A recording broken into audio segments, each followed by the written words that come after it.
the BBC presents Robert Beatty as Philip O'Dell in Lady in a Fog, a serial in 8 parts by Lester Powell. Part 3, The Mink Coat.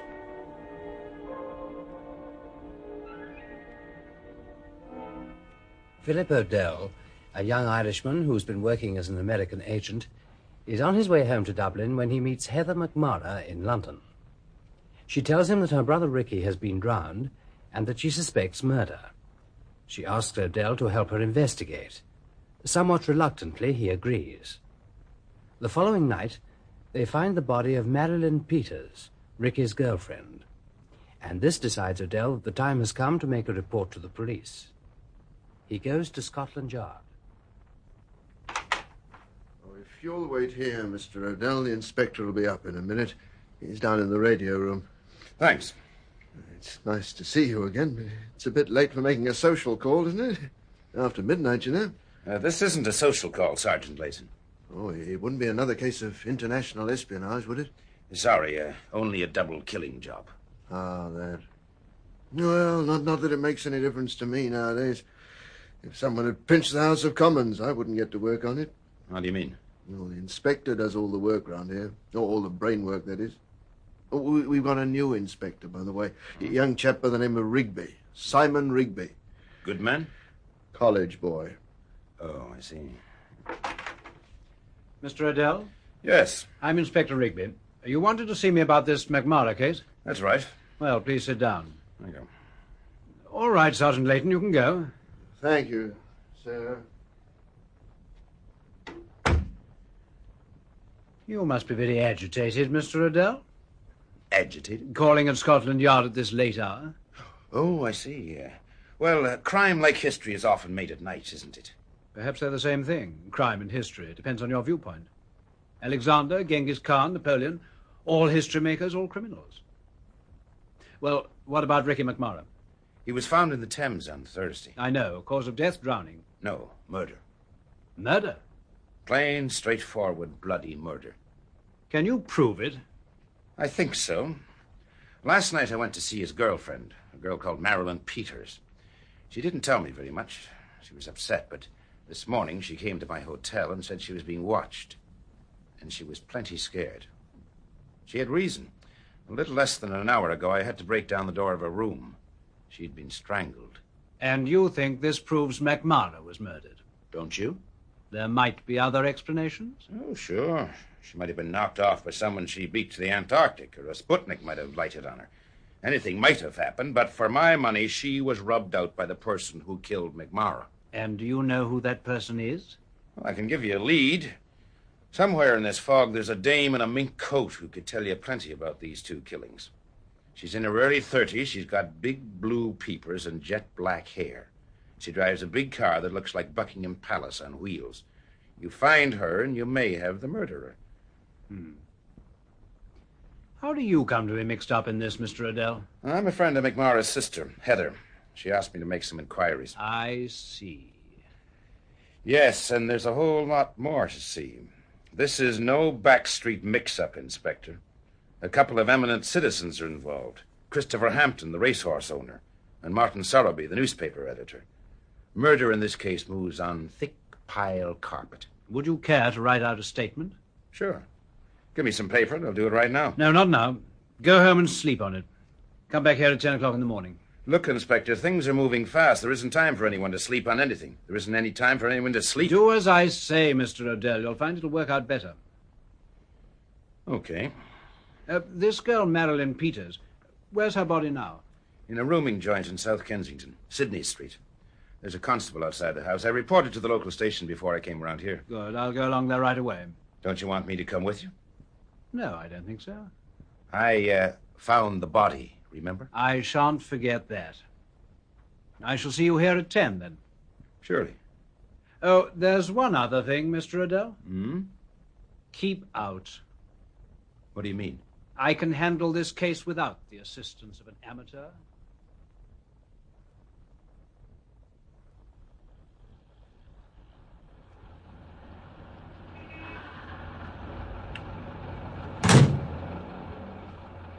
Okay, driver. Take us along the embankment, will you? Any particular part of it? No, just cruise up and down. I want to think. Think? With a pretty girl like that in the back? I'd like to brain the guy who started the idea that all cabmen have to be comics. Well, did you report it? Yes. What did they say? Nothing. What's the matter? You sound angry. I am angry, Angel. Boiling, bubbling, blazing angry. I could eat the buttons off this seat. What happened? Tell me. Well, there's a new guy in charge of the homicide squad, or whatever they call it in Scotland Yard. A guy by the name of Rigby. A charming character if you happen to like a man with a voice like crackling ice. He told me to keep out. Called me an amateur. Me, an amateur. I was chasing thugs and brigands while he was still chasing a hoop. Have a cigarette and calm down.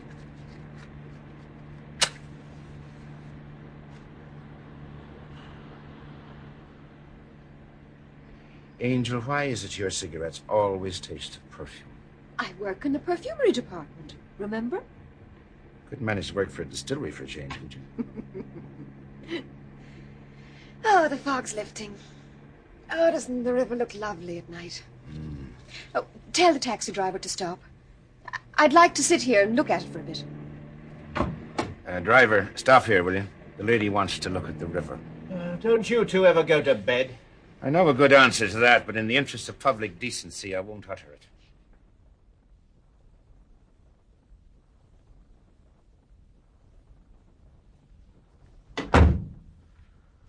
Hello, Leighton. Everything all right? Yes, Inspector. Doctor's just finishing his examination. Would you like to look, Inspector Rigby? Oh. Thanks, Doctor. As competent a piece of strangulation as I've ever seen. She didn't put up much of a struggle by the look of it. No. No external injuries. Clothes aren't even disarranged. Odd. I can't say for certain yet, but my guess is that she died from heart failure. You mean she was dead while he was strangling her? Yes. She may have died of fright when he first touched her. Do you want me any more, Inspector? No, thanks. Oh, I'd put the time of death between 9:30 and 10:30. See who that is, Sergeant? Yes, sir. No. It's the landlady, Inspector, Mrs. Cantaloupe. Oh, all right, let her in. Come in, will you? Well, I'll be off to bed then. Good night, Inspector. Good night, Doctor. Now, Mrs. Cantaloupe, what do you want? Is it true she was murdered, Inspector? Why do you want to know? Oh, this is my house, sir. Letting rooms is my livelihood, and why'd she have to go and get killed in my house? Oh, be quiet, woman. Oh, yes, but it's my room. When did you last see this girl? Oh, this evening. She came in at about 9:15. I know it was then because I was listening to a program on the wireless. Did she go straight to her room? Yes, she did. Anybody call on her? Yes. Who was it? A woman in a mink coat. Ah. How long did she stay? I don't rightly know. She let herself out. I heard the door go about 10:15. I know that's right because I was winding up the clock. When did Mr. Odell come? About 5 minutes later. 20 past. Yes. He came with Miss McMara. She's Mr. Ricky's sister. Mr. Ricky and Miss Peters were going together, you know. I know. And what did Mr. Odell say? Oh, he asked me a lot of questions. He's always asking questions, says he's a detective. Then he found this door was locked and broke in, is that right? Yes. Did you go in with him? Oh, no. He told me and Miss McMara to stay outside in the hall. He came in here and closed the door after him, and then he came out and said Miss Peters was dead. How long was he in here? Oh, about 5 minutes. 5 minutes. All right, Mrs. Cantaloupe, that'll be all. Oh, if you could keep it out of the papers, sir. I've got a bit of money put by. Get out! Yes. Have the photographic people been, Leighton? Yes, sir. Fingerprints? Yes. He got 2 good sets on that tumbler beside the bed. One of hers, of course. They're printing the other set. Good, I'll see them in the morning. All right, Leighton, you take over here. I'm going back to the yard. Very good, sir. Oh, and Leighton. Yes, sir? Your friend Odell is coming at 10. Arrange to get his fingerprints, will you?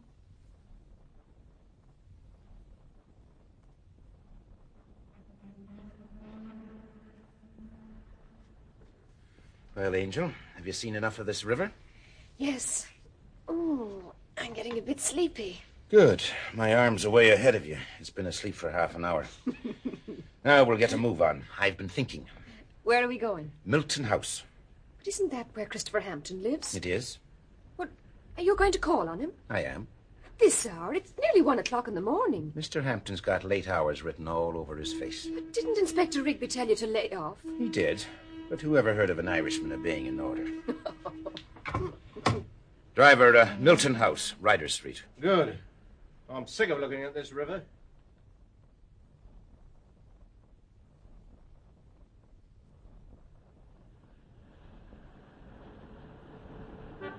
Is that Milton House? Yes. Now, Hampton's flat's on the 3rd floor. Do you see any lights? No, not one. He must have gone bye-byes after all. I doubt it. Let's take a peek around the back. There's an alleyway just up here. Yes, I thought so. There is a light. Now, let's see. Good, that fire escape connects with the balcony outside his window. You're not going in that way, are you? I am. What's the matter with the front door? Nothing, except it'll go bang in my face. Now, listen, Angel. There's something I want you to do. Take a cab and go down to the Press Club. Where's that? It's just off Fleet Street. The driver will know it. Ask for a guy called David Vintner. David Vintner? He's a newspaper man. He's usually in the club at this time. Tell him you're a friend of mine. And ask him to get you some dope on Martin Sowerby. Where he lives, where he came from, any dirt on him, that sort of stuff. Okay. Well, here I go. Heather McMara, girl detective. Hey. What? Kiss me. No, I... Do as I say. Oh. That's better. We'd pass for a courting couple anywhere, provided no one saw the expression on your face. Stop it, Philip. Let me go. We're being watched. There's someone in that doorway over there.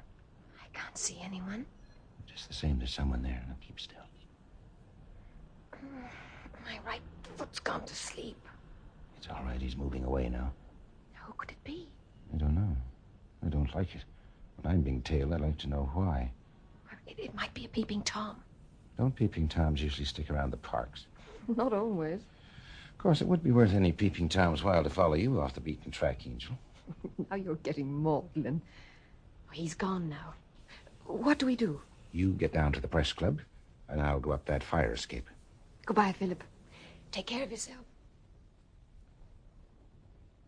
I went up that fire escape and through the French windows that gave on to Christopher Hampton's room. He was sitting in a big saddle-back chair wearing a dressing gown which looked like a painter's palette gone mad.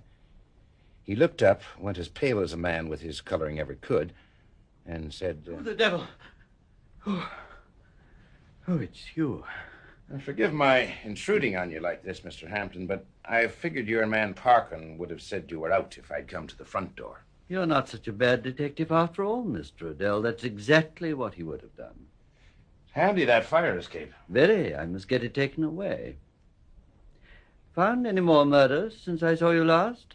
Only one. One in 24 hours? That's not very good going, is it? Well, it's enough to keep body and soul together if you work Sundays. Where were you between 9 and 10 this evening? On the way back from Newmarket? You didn't go by way of Sydney Street, South Kensington, did you? No. Why do you ask? A girl called Marilyn Peters was strangled there this evening. Really? How unpleasant. There was. Did you have a nice day in Newmarket? Very, thank you. Horses all right? Perfectly. Would you care for a drink? I could care for one. Passionately.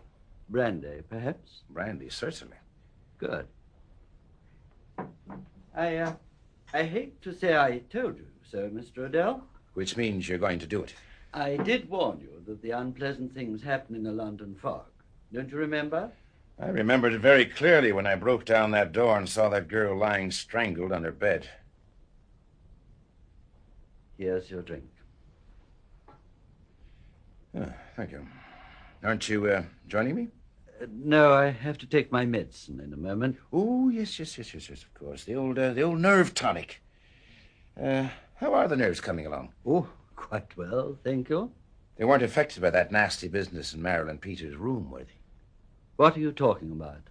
Oh, it doesn't matter. I was just trying to get under your guard, but that isn't easy, I see. Cheers. Cheers. Cigarette? Thank you.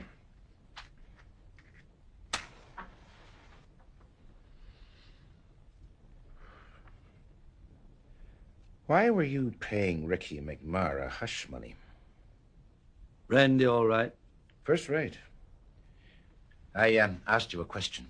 Who pays you to ask these questions? No one. I do it for love. Of humanity? No, of a good time. I get one when this case is wound up. I hope. How'd you like to be paid for a change? By you? By me. Mr. Hampton, I'm not one of these unworldly types that despises dough. I'm very attached to it. But just the same, I prefer it to be fairly clean. Sorry. This is clean. What do you want me to do? Find out who's blackmailing me. I thought that finished when McMara died. It didn't. There's someone behind McMara. What makes you think I could help you? I like the way you go to work. You're not easily shaken off. You're intelligent, and above all, you're honest. Will you do it? All right. Good. I'll write a check. Oh, that's all right. I'll present the bill when the job's done. I'm not a hand-to-mouth organization yet. That's coming when Inspector Rigby gets me on Dartmoor. I'd rather pay now. Let's call it a retainer. Here you are. How's this? But I can't take this. Why not? It's too much. It's for £300. You can always tear it up if you want to back out. Okay. Now, tell me something more about this blackmail. What's behind it? It's a long story. That's all right. There's still plenty left in the brandy bottle. Oh, help yourself. Oh, thanks. Well, I'm listening. 15 years ago, a man called George Maybrick hanged himself in one of my stables at Rudge. Rudge? I thought your stables were at Newmarket. They are now. In those days, I had them in Rudge. My family comes from there. Rudge is in the north, near Lancaster, you know. I didn't know. You know, this is nice brandy. Maybrick was my racing manager. Young, keen, efficient. But he had one serious weakness. Drink? No. Women. Oh, dear. We all have our weaknesses, haven't we? Yes, we do. Unfortunately, Maybrick's weakness was expensive. He stole money from me. I found out and discharged him. That night, he hanged himself. Unpleasant. Yes, it was made additionally unpleasant by a crop of rumors that sprang up. Rumors about the way he died? Yes. You see, on the day of his death, a much-fancied horse of mine ran badly in an important race. I'd backed another horse, the winner. This leaked out, and people said I'd had my own horse pulled. And had you? No, I had not. Oh. Well, Well, when Maybrick hanged himself that same night, the rumor went round that I'd killed him to keep his mouth shut about how my horse had been pulled. Of course, it was quite absurd, and the verdict of suicide was brought in at the inquest. But that didn't stop the rumors. And so I left the district to move my stables to Newmarket. where does the blackmail come in? I'm coming to that. About 3 months ago, Ricky McMara came to see me and said a letter had come into his possession. A letter I'd written to Maybrick a few days before he died. It contained some very violent language. In fact, I threatened to kill him. Was the letter genuine? I'm afraid so. Why did you threaten to kill Maybrick? It was over a girl called Kitty Stapleton, a Rudge girl, and very lovely. I was interested in her, but there were complications. You mean she preferred Maybrick? Well, yes. So you got mad and wrote Maybrick a letter telling him you'd do him in if he didn't lay off. Is that right? Yes. Somehow McMara got hold of this letter 15 years later. He wanted money. I paid him. I thought it might be very difficult to explain that letter. At first, McMara was satisfied with the money I gave him. But then, one day, he came and said he wanted me to pull the horse I'd entered in the Manchester November Handicap, to dope it. He was particularly insistent that I should dope it. Why? Obviously, he wanted to get me warned off. There's bound to be an inquiry, and I'd be sunk. He wanted to ruin me, you see. But surely even McMara had heard the story of the goose and the golden eggs. Oh, quite. So when he did that, I knew he wasn't working alone. I knew there was someone behind him, someone who didn't want my money, but my ruin. I see. Well, it makes sense. Have you any idea who that someone might be? Well, no. No clue of any kind? I'll need a bit more than this before I can set to work, Mr. Hampton. Well, this might help. Last night I got a telephone call. What is it, Parkin? The telephone, sir. I can't come. I'm busy. Tell them to ring in the morning. I think you'd better come, sir. Why? It's the lady, sir. Oh, yes. You'll have to excuse me, Mr. Odell. I'll be back in a moment. But he wasn't back in a moment. I waited an hour in that room, a very long hour, and it wasn't a room you could relax in, although I admit there was plenty of brandy. Finally, I got bored with it and went out into the hall. Parkin, the manservant, was standing there. He gave me that dead look of his and said, Did you want something, Mr. Odell? Yes, Mr. Hampton. He's gone to bed. But he told me to wait. He asked me to say he was sorry, sir, but he'd see you tomorrow. Well, why didn't you tell me that before? I was detained. I see. Well, there doesn't seem anything left for me but to go, does there? No, Mr. Odell, there doesn't. Who pays your wages, Parkin? My wages, sir? Or do you call it your stipend? Mr. Hampton pays me. Why do you ask?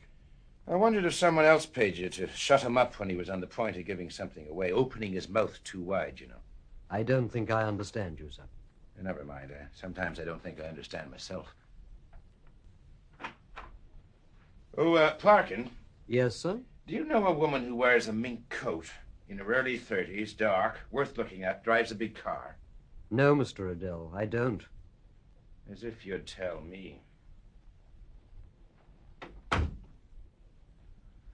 Well, I came down into the street and walked up into Piccadilly.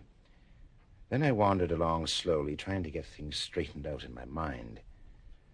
There was no sign of the man in the alleyway, whoever he was. I must have wandered a long time, because when I next took any interest in my surroundings, I was away down near Westminster Bridge, with the big yellow face of Big Ben telling me it was 1:30 in the morning, and time for Heather to have got back from Fleet Street. So I ducked into a telephone kiosk to call her.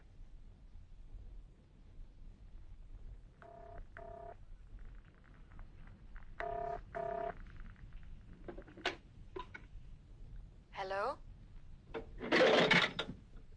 Heather? Is that you, Philip? It is. Did you get the dope? I did. Good girl. Martin Sowerby began his career on a provincial weekly in Lancashire. I've got the name of the town written down. Hold on a minute and I'll get it. No, it doesn't matter. I think I know the name. Is it Rudge? Yes. How did you know? And did he leave Rudge 15 years ago? Yes. In a hurry? Yes, but how on earth did you... Fine, it's all fitting together like a dressed-up dowager. Heather, you're wonderful. Where does Sowerby live? In Hampstead. Thackeray Lodge. That's in Heath Grove. Bless you, Angel. I'll call you in the morning. What are you going to do now? I'm going to Thackeray Lodge. At this hour? Well, this may be the last chance I'll get. Remember, I have a date at the Yard at 10. And if I'm late, Rigby might give me a pressing invitation to stay a year or two. Bye, Angel.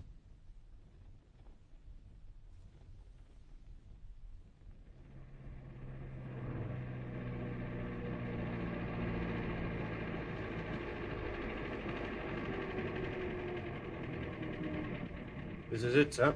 Heath Grove. Thanks. What number did you want? It doesn't matter. I'll walk from here. It's a long road, you know. I'm a long walker. How much do I owe you? 30 bob. That's very generous, isn't it? Generous to you. Oh, it's very late, sir. I won't get another fare up here. Isn't Hampstead Heath the place where the highwaymen used to hang out? I believe so, sir. Times haven't changed much, have they? Well, here's 35 bob. Give Black Bess a feed of hay. The driver was right. Heath Grove was a long road. It was also very full of darkness and fog. The fog had come down again. I'd gone a couple of 100 yards when I heard a woman's voice. It was the kind of voice the sirens must have used to lure those impressionable sailors onto the rocks. Mr. Odell, Yes? Who are you? turn your torch to the right and you'll see. Well, recognize me? The mink coat. Charming description. The mink coat. It makes me sound rare and exclusive. I like it. Oh, I'm glad you like it. Turn the torch on your own face now. Why? I want to see what you look like. I haven't had an opportunity to see you properly yet. You don't give yourself much of a chance, do you? Rushing at me in that big car. Turn the torch, Mr. Odell. You've got a good face. There's character there. And humor. I approve of it. Put the torch out. Can't I look at you some more? I'd like to. Put it out. Certainly. Did my eyes deceive me, or did I really see someone move right behind you? You did. Something big? Something very big. His name is Jay. He used to be a prize fighter. Really? A good one. Oh, I'm sure. You only have things about you that are good, don't you? Good minks, good cars, good prize fighters. You've got style, Miss, or is it Mrs.? Don't you know? No, I've always talked to myself about you as mink coat. Go on doing that, Mr. Odell. It'll be simpler. Oh, I'm glad we're going to have something simple. It'll make a nice change. Things have been much too complicated to date. I'm almost out of breath keeping up with them. You've done very well. Too well. Well, I wouldn't say that. There's still a lot I don't know. Where you fit in, for instance. You've got some connection with McMara's death and with Marilyn Peters. That I do know. Do you? You've also got some connection with the blackmailing of Christopher Hampton. How do you know that? That mink coat was a guess. Now, what about Martin Sorrowby? Where does he tie in? Try another guess. Oh, I hate guessing. It's so unprofessional. I was on my way to see Sorrowby when you stopped me. I know. Why did you stop me, by the way? I wanted to talk to you. Could you wait until I've seen Sorrowby? Sorry. Well, late as it is. Oh, we're going somewhere then? Hmm? We are. We're going for a drive. In your big car? In my big car. Sorry. I don't like that car. It has nasty habits. I've got big bruises all down one side to prove it. You'd better come, Mr. Odell. No, thanks. I'm going to see Sorrowby. Jay. Now, look, we don't have to have any rough stuff, do we? After all, we're... All right, Jay. Put him in the back.